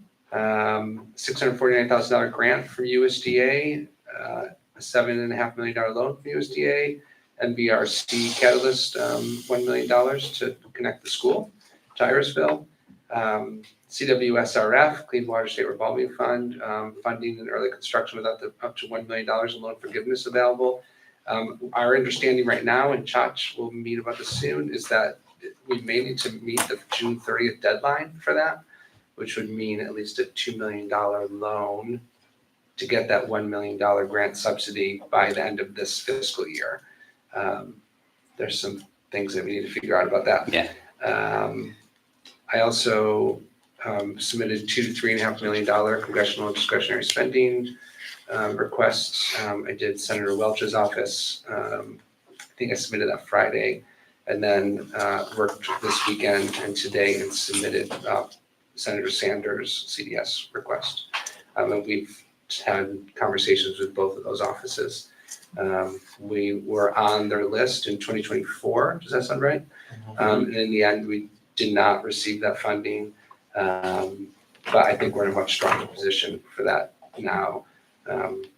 I included in the packet the Senator Welch Yeah, thanks for doing that. And narrative. Did that, did the letter incorporate the edits that Brian It did. sent you? Okay, awesome. We might, this is an aside maybe for our next meeting, but we might ask Misty Sensigali to do a letter of support for those. That would be really good. Yeah. Yeah. We probably need to talk to them anyway about defining what the requirements are to receive that $1 million loan forgiveness. So we could ask, like, that would be beneficial. Yes, agreed. No, I there's, mean, not saying that has to be you to make that out, but just a note for our next meeting. I think that's a good idea. And as of now, we plan for this to go out to bid early June. Probably 2 contracts, I think, is the current thinking. Wastewater treatment plant is one, and then the rest in another. There was conversation of that being broken up into maybe the pump stations, line, whatever. But I think right now we're thinking maybe just one, in many ways for efficiency, and one contractor that's in charge of the whole thing. There's probably benefits to both, but there's easements and legal work going on. JB and our town attorney and I met last week, feeling pretty good about the easements. JB Weir, our planning and zoning administrator, has been really working hard on public outreach, on measurements. It's above and beyond and has been a lot. And I think it's been a lot for JB. And I think we really owe him a huge thanks. But also, I think he's hitting his end of how much he can take on for that. RCAP Solutions took on a USDA requirement of emergency response plan, which we haven't received yet, but that was something we had to have done. And they had a grant to do it. And so that was a huge win. Just real quick before we keep Yeah. going, just on the Munn site piece, when is potential construction happening next year? Originally, it was going to start this next fall, as in this Next- fall, As in. 2026. So, okay, is that still a possibility? Uh-huh. So do we need to do the tree part of the Munn site? Yep. I was That's the waiting next- to get to that yes. till I Oh, finished sorry. this. And I then, thought we were going in order by that. well, we were, and then I was like, well, that's the last part, so I'll just go with the one site. And there's a lot of work going on right now for wastewater ordinance. That's also probably gonna, separate from the wastewater ordinance, would be an allocation ordinance, which I think will be coming to separate probably pretty soon, because it's time. One thing. Who's writing that? Robin Morris and the Water Commission. And Robin's taken, like, it's basically his full-time job right now. One quick thing, I know that there's consideration of the connecting to water being, to town water being a requirement for wastewater. There are a couple of parcels, and people may already be aware of this, that can't actually connect to water, but that are currently using, I think it's the folks on the post office Yes. road. I'm not sure they're not connecting to wastewater. They use Shaw's Okay, that's right. and the lead, Yeah, and that's so, right. so there just may be some, if they're going to connect to wastewater but can't connect to water, yeah, so there just may be some fine tuning of details for a couple of parcels. Yeah, if depending on where, JB hasn't run into that yet. There has been a few parcels that are not being connected to wastewater.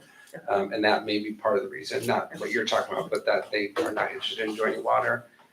That's what it is. Part of that could be changed based on the ordinance. Okay. You know, carrot and stick of what's offered, and the benefits of connecting now are pretty great. Sorry to interrupt your flow of, No, you're good. Thoughts? Is that good for now? Then I will go to Munn site. I think that's, Josh, do you have anything you want to add? I mean, it's remarkable how much work has happened. And I'm being pretty quick because I'm just cognizant of the time. Oh, quick question. Did we ever get clarity on the starting date for our local option tax collection? Yes, July 1st, 100%. Sorry. Yeah, Dave asked last week. I've been bothering him nonstop. Yes, it is 100%. The state, they acknowledge, yes, we only had to take 5, but they took everyone. they did. Awesome. Good That's job, great. state. Yes, well done, Yeah, Steve. that's great. I think that'll be a benefit to a lot of the communities that passed it. So the Munn site is where it's Kingsbury and Route 100. It's where the town owns the parcel. It's where the wastewater treatment plant will go. As I said, we go out for bid this summer, at least originally, when we were going out for bid in April, that work was gonna start this fall. So, there's about 2.5-ish acres of trees that if you drive down Route 100, you look at the Munn site, there's trees behind it. That first 2.5 acres will need to come down for essentially the leach field. Josh Schwartz and I did a perimeter walk and put flags out. I've met with 7 tree firms. Those are the blue flags. Do you see them? I walked it this morning. Oh, yep, those are the blue flags. All 7 put in bids to cut it down. The reason this spring is ideal is the birds and the bats. After April 15th, we could not do the cutting until October 30th, I believe. What's this now? The birds and the bats.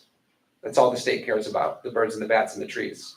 And once April 15th hits, you cannot cut that forest. Because the bats may be roosting in it, et cetera, et cetera. Is there any proof that there are bats in there? No, but it doesn't matter. And if there was one tree, Lord we had love to us. cut down, which might happen in the future along Route 100. You serious? I'm very serious. Then I could, an approved wildlife biologist come out and look at the tree and say, yes, the tree can be cut down even though it's after April 15th. Because we can see there's no birds or bats roosting in this tree. So it sounds But like for a an timely entire- award of this contract So- would be beneficial. So doing it now is also beneficial because most of these tree crews are out of work for a couple weeks during mud season. And they literally just are done. They're like, until the towns say we can use the roads, we can't use the roads, so they're off the fields. So I think the quotes are lower than we expected because of that. And that's essentially what the tree firms said to me. And also, I don't like the idea if work is starting in the mud field for construction, it just creates risk, two things happening at one time. So having this done now is really beneficial and it's the right time. So included in the packet are the 7 quotes. I'll leave to you what you want to do. The state said we don't necessarily have to take the lowest cost, depending on factors. With that said, I think the lowest is Emerson and Sons. They're out of Groton, Vermont. Their cost is $10,000 even. They worked with the wildlife biologist to make sure they could sell the wood to Burlington Electric as chips. And then some of the wood will also be processed for wood harvest, which would also offset their cost, which is why they told me today their cost is quite affordable. They have good references, and they are the cheapest.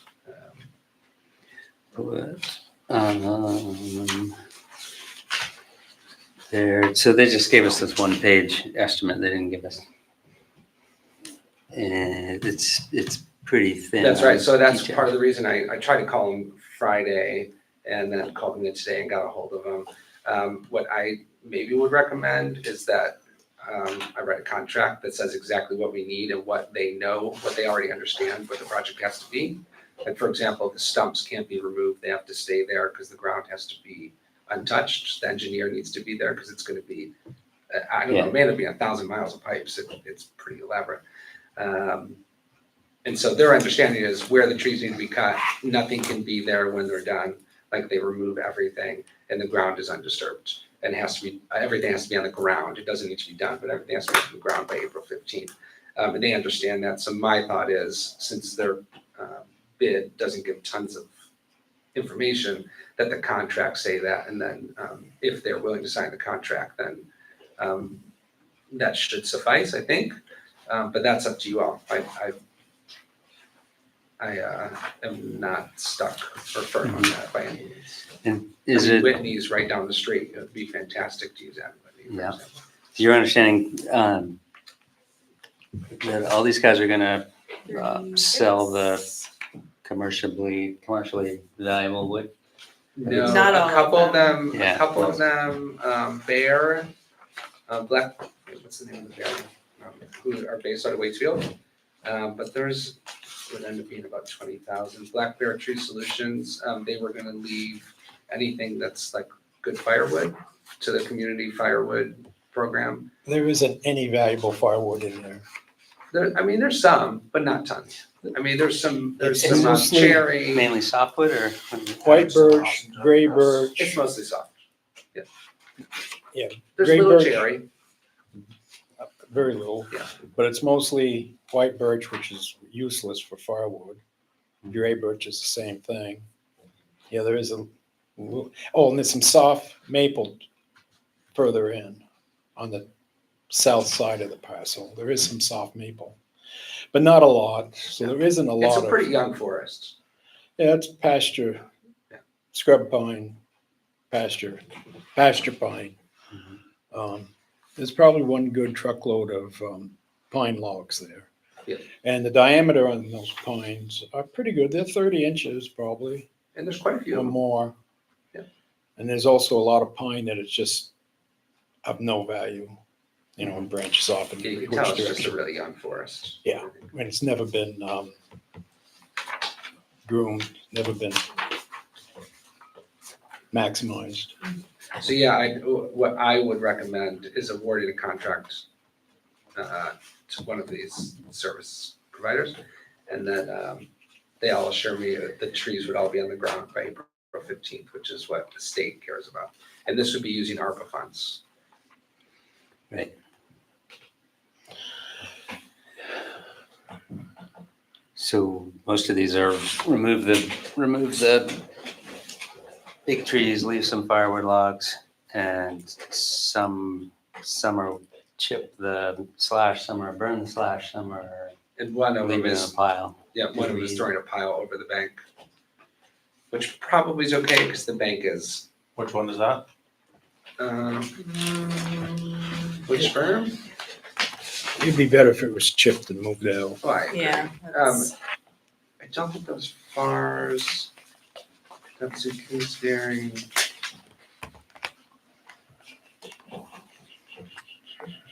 May have been Vermont Greenwood. Fars is wood chip terminals. Yeah, FARs is wood chip. Kingsbury. was Whitney is not. chips on Oh, site. maybe in Longview Forest. Let me see if that was. Anyway, I think It's they're not a right. big deal. I just- And that was 11,000. They were the next most affordable. But it sounds like it's beneficial to have the sort of what's cleared removed from the site. Then that's, I mean, if like, let's say the 11,000, which I think might be the one, yeah, 11,000, the last one, Longview Forest. Forwarder will logs picked up, neatly piled and left to decompose. If that was much cheaper, then maybe it would have been worth it, but getting rid of all the branches, everything's by far better. Yeah. And it's actually a lower quote, at least the well, it sounds $10,000 like one. if they're able to offset some of the cost of. I think that's right. I And mean, what their is, what is email the literally- one that's just for the septic area? Oh, is It's the same thing. It's this the $2,000 one acres. is the burning one? That's the burning one, was $2,000 per day. Per Per day. day. Yeah, and they estimate 10 to 12 days. Yeah. Okay, As opposed to thanks. 2 to 3. Thanks for walking me through that. Yeah, sorry. And additional cost, 1,000 for chipping, Chipping. 1,000 per day for chipping. If we decide not to burn Any it. big differences in between, you already went over this, Emerson, yeah. I mean, the scope was very clear. Like I said, we walked it. I walked it with each company and very clear that everything needed to be removed to the stumps, ground not being disturbed. Again, the $10,000 one was able to be low because they're selling product and because they cleared with the wildlife biologist to be able to sell the chips. And that's, Okay, so they would wood chip. they would wood chip. But they would chip and remove as opposed to wood chip and leave it in place. I think they're huge. They said they'd be done in 2 or 3 days. Yeah, I mean, that's a very attractive one, and then Whitney, I think is, Yeah. that's kind of what it's coming down to for me. Yeah. People, if the burning would have been much more affordable, I think that would have been a good consideration. If it was much more affordable, but that's a lot to go, coming down 2.5 acres of wood and then also burning it. So I'm glad that that's not the route. I'm sorry, Longview is also competitive, right? Yeah, they're 11,000, but they want to take the brush and put it over the edge. Oh, right, okay. And let it decompose, which I think would be fine, but it's not as good. Do we have references or anything like that from Emerson or no? Mhm. Good. Yeah, they're good. What are we thinking? It's Zach and his dad. They both came out and walked. They were great. And I think I'd love to stay local, but given our fiscal challenges, saving almost 10 grand, seems like a prudent use of the Yeah. taxpayers' dollars. It's, I agree. As much as I'd love to stay local. Yeah. I mean, we're at the point now, and it's becoming very clear that like every $1,000, especially $10,000 really matters. Yeah, no, I mean, Adam does the trees on my property, so Same. he does a great job. Well, and there's gonna be other tree contracts, this next year. emerald Oh. ash borer for one, and then also quite a few trees for the whole system that will need to be removed. Yeah, so I would, if everyone is kind of on the same page, I'd make a motion to award the contract to Emerson and Sons Logging. Do we have a second? I'd second. Any discussion? Any discussion or, no? All right. All in favor? Aye. Aye. All right, it's unanimous. Thank you. Is there anything further on wastewater or can we move to the next item? If we're ready for town garage, it's a big part of the meeting packet, but I tried to just put it into a half page. Bread loaf, let's restate this. Our current trajectory is to go out for bid and to build this project a year from this month. That's a really tight timeline. There's a few reasons that we want to do that. But to do that adequately, there's some things that we have to do. And reduce risk is one of them. And these two, the geotechnical and the environmental site assessment, the sooner we do it, the better. So in the meeting packet are the proposals and the recommendations from Bread Loaf Corporation. If real quick, that they're recommending SW Cole Engineering for the geotechnical. That's going to be 10 borings. There was another proposal that was a little lower, but that was 6 borings, and Bread Loaf feels pretty strongly that 10 borings is what we want, and 6 would not be adequate. That is $29,437, which accommodates also the increase from the 24.5 to pay Bread Loaf for all the work they're putting in. You know, they wrote the RFP, sent it out, and are coordinating with, in this case, SW Cole Engineering or whoever gets that bid.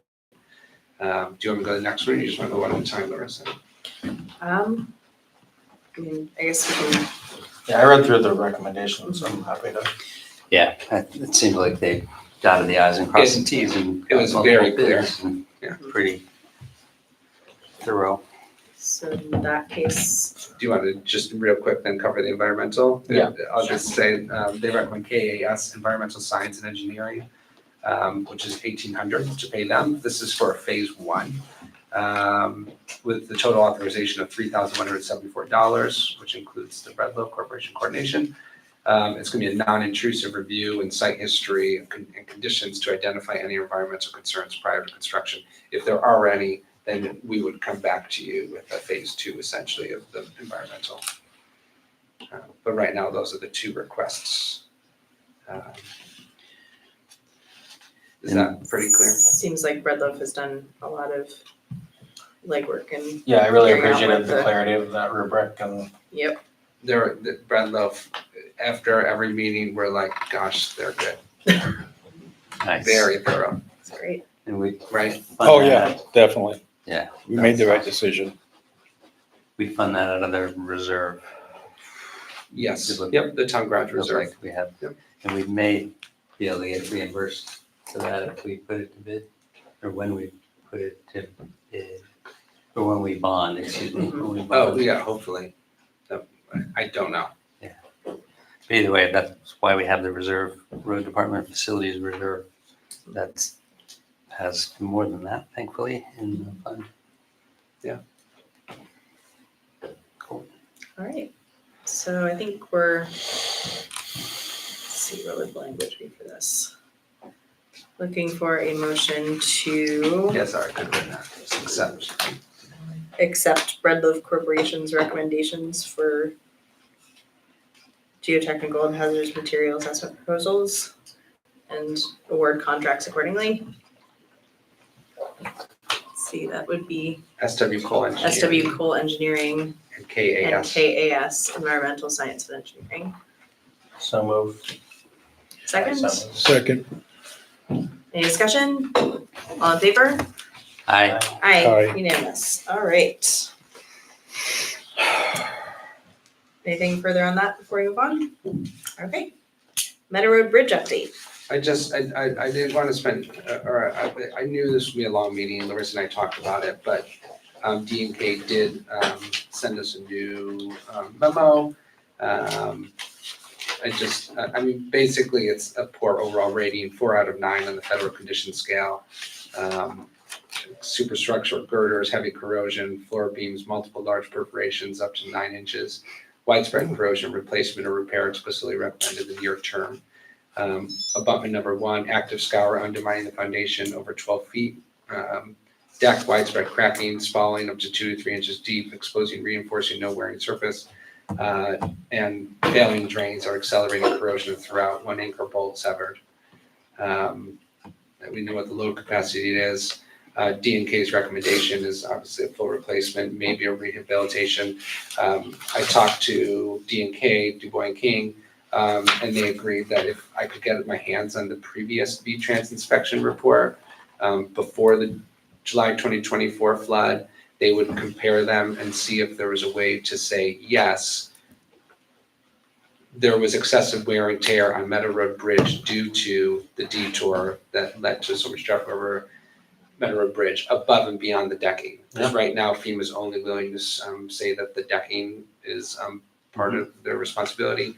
However, they've said that if an engineer can show that the July 2024 flood was excessive for the whole bridge, I'm just gonna say this took a lot of work, they would consider amending that to be above and beyond the decking and also the whole bridge, which would be huge. Yeah. So that's what I'm actively working on currently. Thank you. So I'll just leave that there if that's okay for now. Yeah, is there any action needed to move forward on that? I don't think so. No. Was that in the packet? To D&K? Yes. D&K report is. Yeah, I did. Was it? Okay, Yeah, it's right after the garage proposal. okay, thank you. It's I page, tried to put them in order. Go to Somehow I page missed it. 58. I think maybe in the next meeting, once I get D&K, that once Spencer with V-Trans gets me the old inspection, he's struggling to get it to me because it's such a big file. And they can give a determination, it may be time for us to consider paying D&K for that next engineering, if you remember that first one they brought back to us. I think they would like to do that, but I'm not ready to recommend that. Can you, in English, do you understand INV and OPR in this table on page 63? The rating summary as built. That's as built, that's not analyzed, that's not Oh, I see. accounting for the change, for the changes. Can you say one more time? Oh, I see, there's a live load rating of the as inspected deteriorated structure, and then there's a live.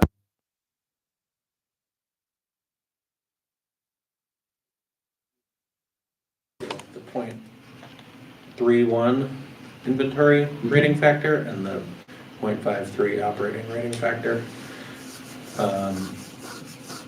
You multiply those numbers by the rating vehicle weight, is that? I don't know.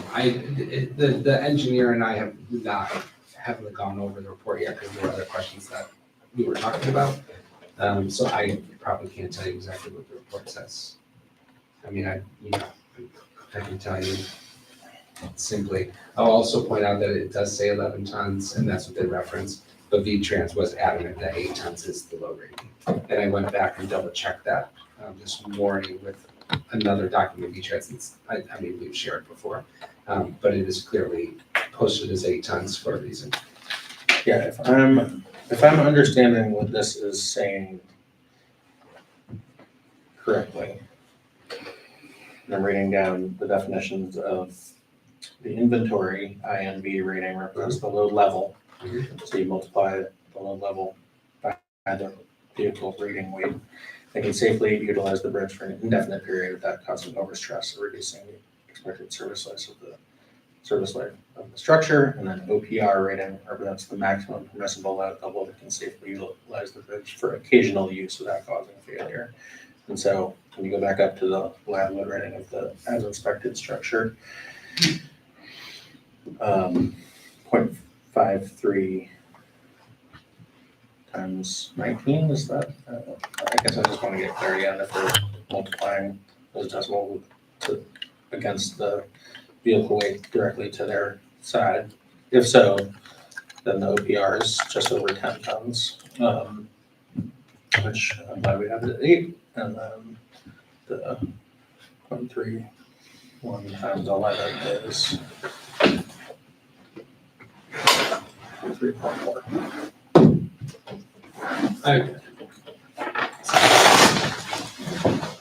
I will, is it okay to say one more point? Yeah. There was a grain truck that went over it last week. Apparently it was very big. Spencer Howard with V-Trans Bridge Inspection, he doesn't think that's allowed under the exemption for agriculture. I thought it was, and I have not had a chance to look into that. It doesn't matter really, because I just want to remind everyone that V-Trans heavily recommended we consider closing the bridge if we can't keep it to 8 tons, whether a vehicle is accepted or not. We knew spring was going to come at some point and that this was a risk. So Let's look into the exemptions, see what actually we can do. I did a lot of exemptions in the fall. I just have to go back to all my notes and remind myself. But according to V-Trans, they don't care about the exemptions. They're like, it's inconsequential. Right, no, They may be exempted. That makes sense to me. What? Well, can we put, like, seriously, no exemptions? Which we've done. And Josh Rogers is actively trying to find which grain company used the bridge so that he can educate them. But I think we knew this was very possibly going to happen. And the alternative is if we can't keep them from doing it, V-Trans recommends we close the bridge. Let's get the camera up. Do you want me to do it before we pass the ordinance? I'm happy to. We have 3 cameras up in the office right now without a policy. I think you can get it up and start not storing them. Okay. I'm happy. That's And that'll get the physical hardware in place for when we hopefully Yeah. next meeting can pass the. Yeah, that should be easy. Mobilizing will be sort of a matter of just sort of rubber stamping rather than having to actually physically set stuff up. Big sign that says we're recording it. Just getting it up will be a deterrent. Camera plus a, Live. Yeah, I don't know how to put up a sign that says camera up. Unless we rent those big ones again, but those are kind of expensive. we can look into it. At any rate, I think it's important just to remember what V-Trans recommendation is, and spring is here. So if you want me to do anything with that, just let me know. Has anybody driven over that bridge lately? I haven't. Oh, you should, it's an event. Try not to. Yeah, John, they turn around on both ends and go back. Yeah, when they're plowing, yeah, they did very good about that. Now the deck is twice as bad as what it was last fall. I think it just flexes so much that nothing can stay in the potholes. It's moving too much. Yeah, I mean, there's rebar showing all over the place. I'm half rebar Well, at it was best. sort of like, I think I'm gonna decline your invitation to drive over it. No, thank you. no, it's Yeah. rough, really rough. I'd almost like to see a coat of asphalt spread. Well, once we get further along, we can redeck it and FEMA will pay for most of that. I think there's a risk Worth it. that, well, if it's gonna be 2 years and we can stick it to under 8 tons, it might be worth it.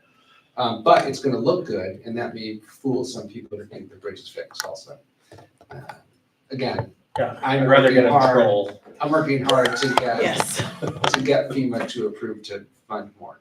Give me a little outfit for the camera that is a troll. And if we do get to the point where D&K can say, you know what, I think we can do a rehab of this bridge for a reasonable amount and add tonnage to it and add length of, that's where the structures grant with V-Trans would be really remarkable also.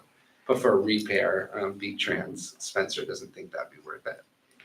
You know, it's $225,000, which for a new bridge is, we might as well use that on culverts and other bridge repairs. All right. Okay. Anything else on Meadow Road Bridge? Okay, in that case, since we've already covered the village covered bridge inspection, we're moving on to consent agenda. What's on there again?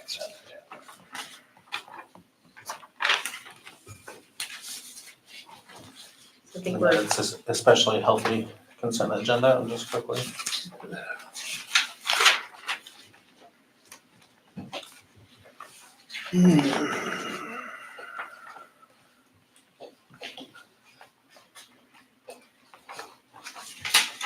The town road and bridge standards I laid out in the town administrator report, and it's in the consent agenda. It's pretty straightforward. It's a redo since 2019.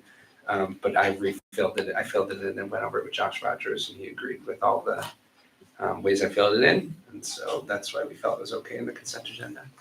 I moved to pass the consent agenda. Second.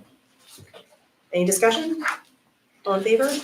Aye. Aye. All right, unanimous. Okay, so moving on to item 10, the town administrator's report. I'm actively working again on the permit for Farley Park, curb cut.